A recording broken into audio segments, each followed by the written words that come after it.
When you think about Acts 14, when Paul is speaking in Iconium, when he says, he's the creator of heaven and earth, and he has not left himself without a witness in every culture.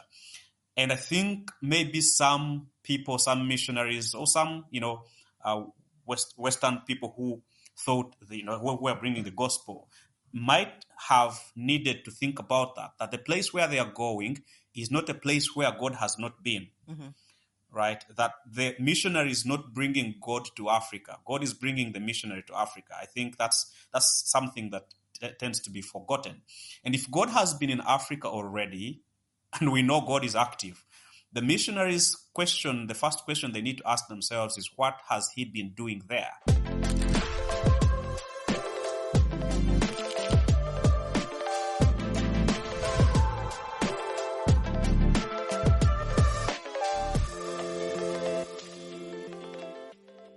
Well, thank you for watching another episode of the Jude 3 Project podcast. As always, I'm your host, Lisa Fields, the founder of the Jude 3 Project, and I'm so excited for today's guest, Dr.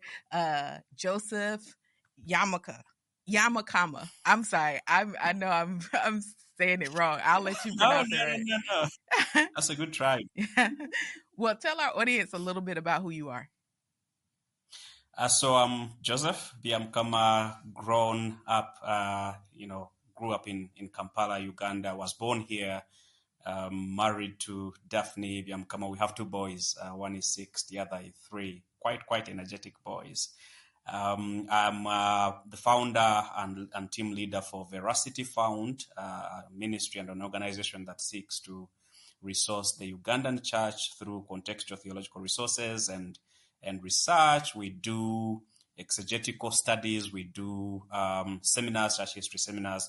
But I also recently led a team that planted one of the newer church plants in Kampala called the Found Church. We are just now, 7 to 8 months into it. It's quite great work, but also busy.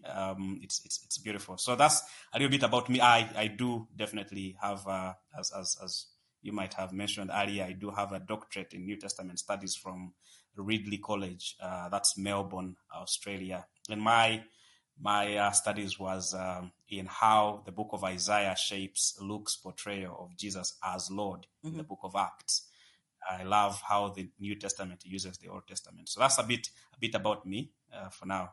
That's awesome. So we got a New Testament scholar. I told you that we had Hakeem on. I don't know if your episode will come on before his or not, but Hakeem Bradley, who is also at the same school. He's focusing on James.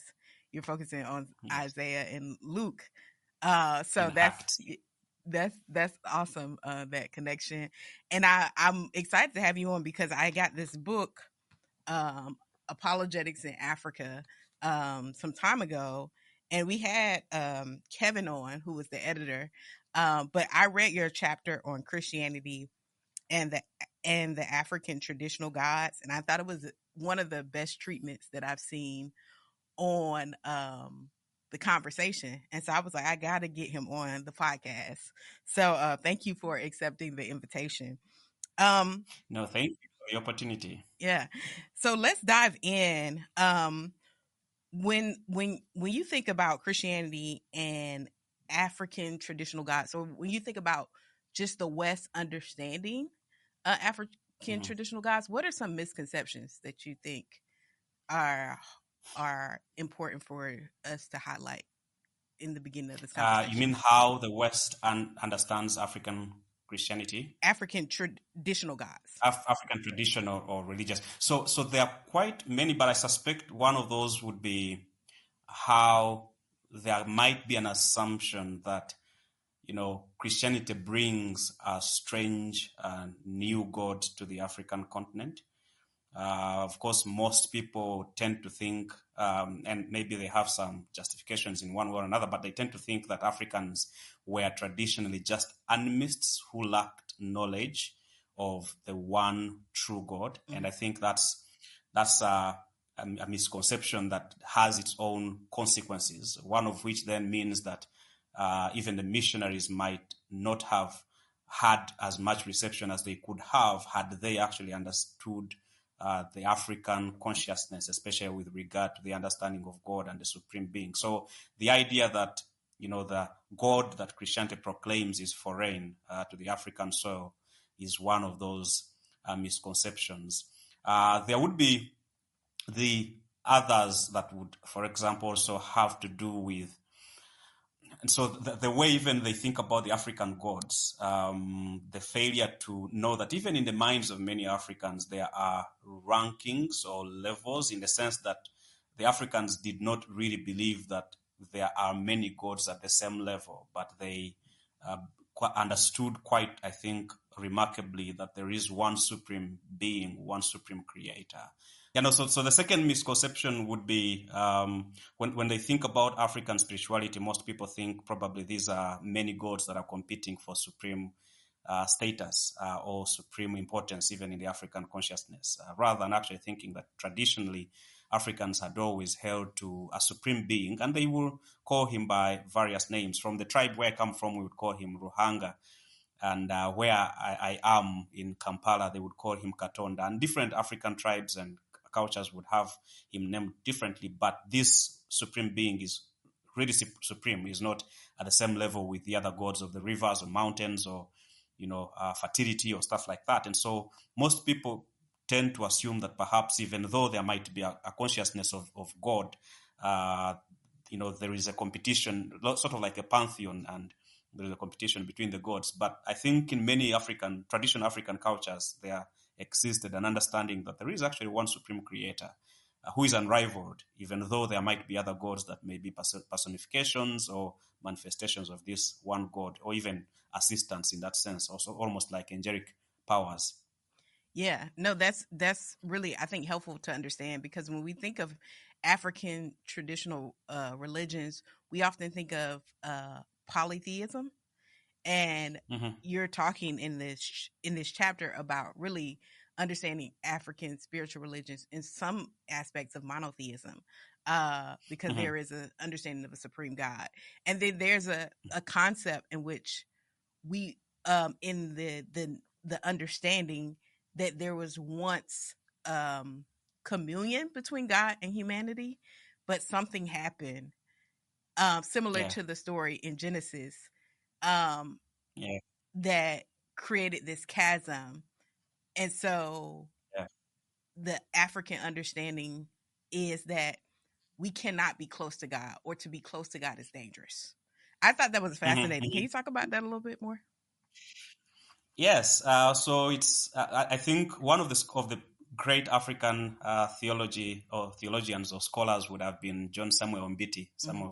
Some of your viewers might know of him, and he does survey the concepts of God, or the concept of gods in Africa, and uh, various communities, various cultures, various tribes have an understanding of course, the nearness of this supreme being from creation, but also an understanding that something wrong happened, and different cultures will explain differently what that something wrong it is. Some might say, a woman was, pounding grain, and the pounding stick hit God, and he's like, let me withdraw. Some others would say there was a command that God gave, and that was not followed by the first couple, and God withdrew. And so there are different explanations, but it's that sort of that understanding that there is a supreme being, but the understanding that something went wrong that caused his withdrawal, that is quite prevalent in many African cultures. And because God withdrew because of the sin of, human sin, some cultures would tend to think of his nearness to be sort of like dangerous. And I think Mbiti does mention, Burundi, and Rwanda, where they speak of the Imanambi, that sort of like the danger that the nearness of God does cause. And I think that relational gap, that relational distance, created an avenue where then intermediary gods begin to arise. Or mediators, I think is the language that the Bible could use, whether those be ancestors, whether those be deified natural phenomena, say they are spirits of rivers, spirits of mountains, and things like that, or whether they are deified gods, like the gods of war, the gods of fertility, the gods of, or earthquake, and all that. I think those come in the traditional African consciousness to really bridge that gap between the transcendent God who is removed from the day-to-day affairs of Africans because of sin, to bridge that gap between that God and themselves. I think that's in a sense what was understood largely in many African cultures, of God. His nearness is it brings judgment, and yet actually Africans yearned for the presence of the gods in the day-to-day life, because Africans have always known that you can't do life alone, and they have always been aware that there is a spiritual world that exists, and they have tried to live at good terms with that spiritual world in various ways, whether it's appeasing to the spirits or sacrifices or things of that sort, but they have always tried to reach out to the other side in one way or another. Now, of course, we could discuss the dangers and maybe polytheism and stuff like that, but the African has always yearned for God, or at least the gods. As some might say, traditional Africans are notoriously religious. Mm-hmm. How many traditional African religions are there? Because I think it gets lumped all in one. So when people say Yeah. African spirituality, they're thinking one thing. Recently, we had a former Hindu monk on, and he was explaining the variety of Hindu religions, and it was a paradigm shift because so many people think of Hinduism as one thing, and I think similarly Yeah. with African spiritual religions, it's all lumped into one when there's a variety. Yeah, no, yeah, that's a difficult question, because in a sense, so there is the basic infrastructure, the common understanding of the gods or God, and yet that commonality, for example, for who the supreme being is and the other gods, does tend to play out in different ways, in different contexts, in different cultures. And so that even getting to know how many spiritualities are there is quite hard. I would assume there would be as many as the cultures there are, but even within cultures, you could argue that there are different spiritualities depending on what God is being devoted. So you think about even in the Greco-Roman world, where families would have their family altars and their family gods in that sense, and each of those family gods would ask for different things, different ways and expressions of obedience. I would think you could say the same for the African traditional religions in that sense. But as I mentioned, there tends to be a common theme or a common thread through all those spiritualities or all those religions, even within the African context, especially again as united by and large by the commonality of the belief in the one supreme creator, united as well by the fear of death, because that's one thing that is quite was very, very real for the traditional African. Death was quite near, and you can traverse various cultures, even growing up, because some of these things sometimes can be discussed as though they are quite archaic, sort of like long time ago.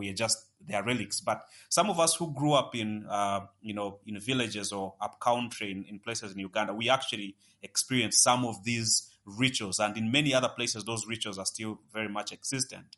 And so there are threads that cut across, but also there are distinctiveness about each culture or each family or each tribe, and in how they worship the sort of God that they do traditionally worshipped. Now, of course, some of that is has been confronted, so to speak, with Christianity, but I guess that's a conversation we also have later. Yeah, no, that's helpful.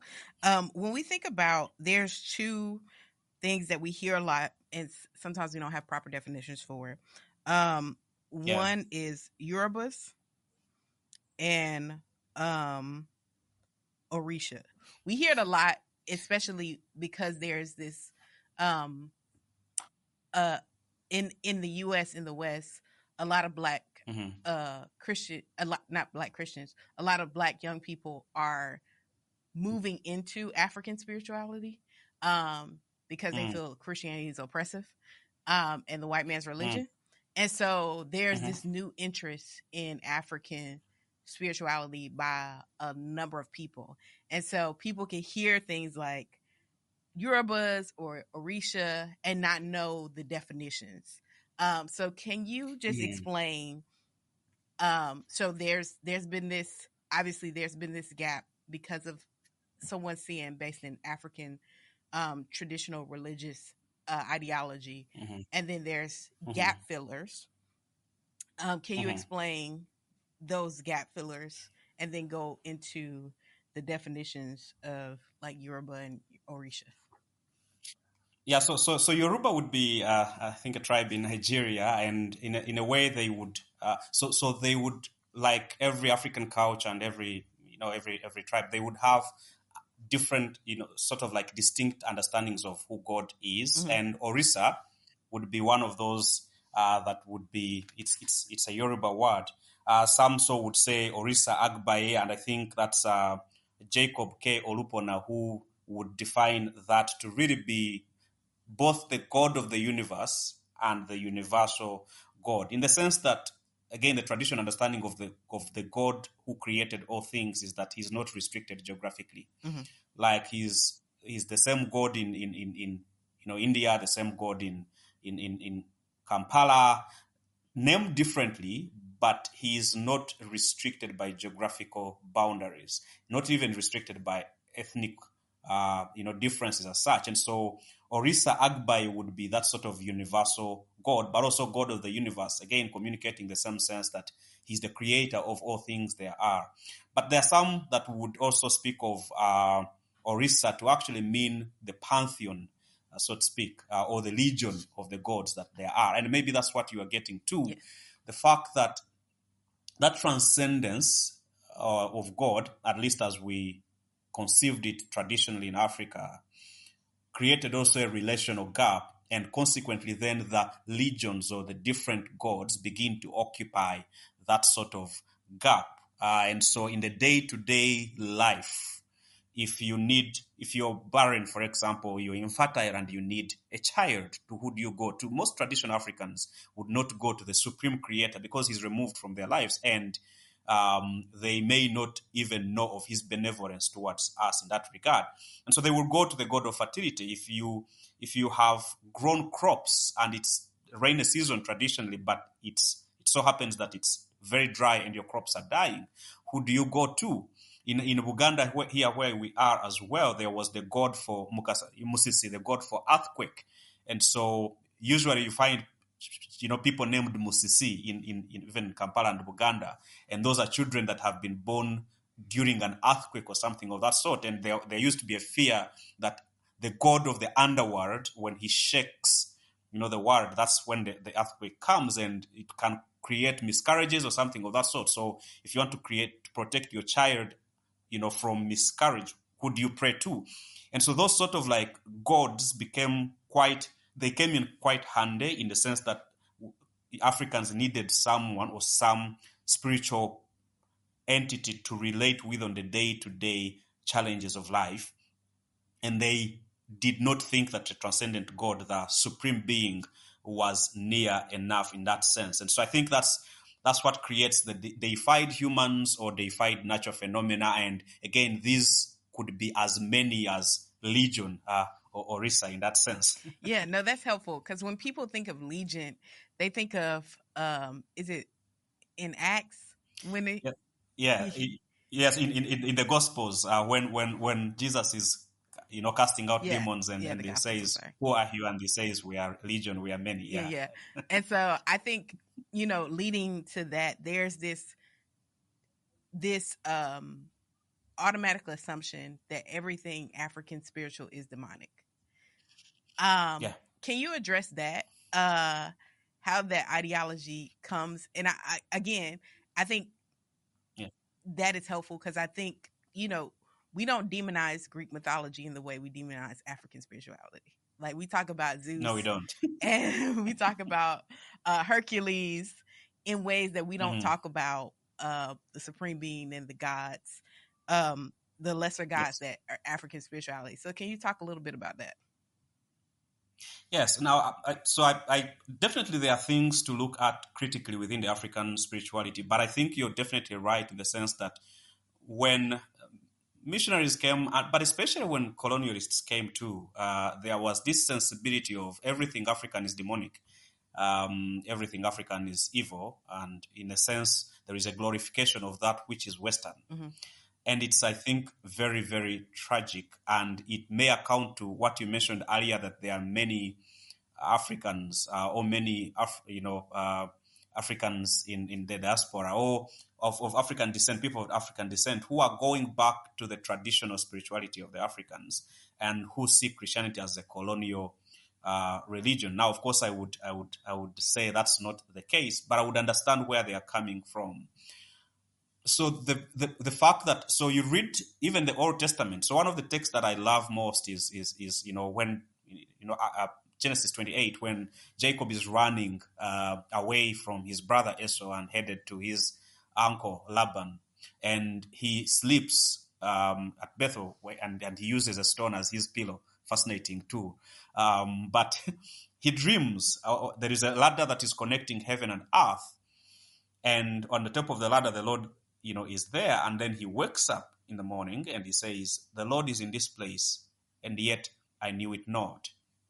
And of course, that connects quite well with the rest of biblical witness. When you think about Acts 17, the altar to the unknown God. When you think about Acts 14, when Paul is speaking in Iconium, when he says, he's the creator of heaven and earth, and he has not left himself without a witness in every culture.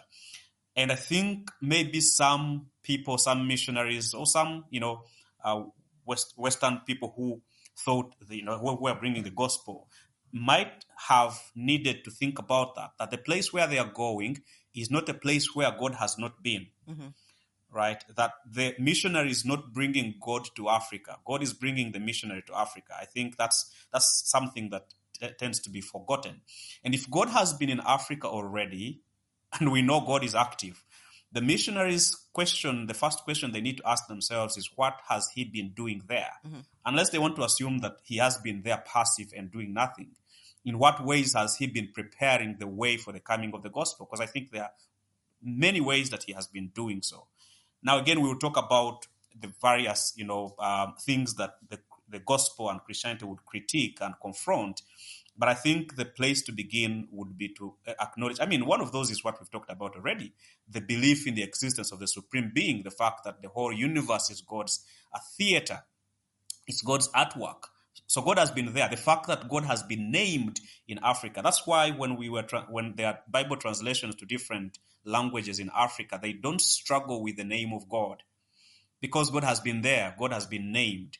And I could wish that many missionaries had probably leaned more into that, understood the things that the gospel confirms about African sensibilities and African spirituality, and then moved probably to see the things that the gospel would clarify, and then the things that the gospel confronts. But I think to some extent they might have lumped all that together.